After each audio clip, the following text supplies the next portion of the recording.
收睇 LCCF TV。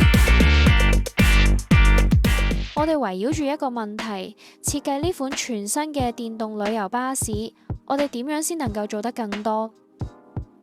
全新 BZR 電動旅遊巴士底盤比旅行路程更加遙遠，為觀光鋪平道路。答案係乜嘢？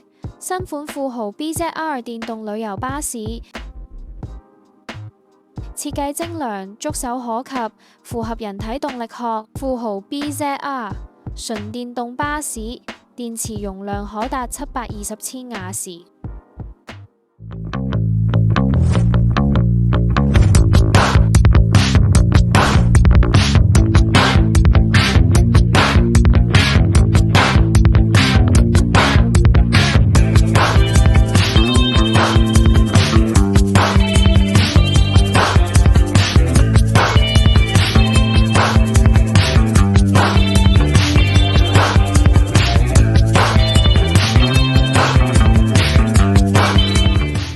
多謝晒大家收睇 LCCF TV， 大家記住 subscribe 我嘅 YouTube channel 啦，拜拜。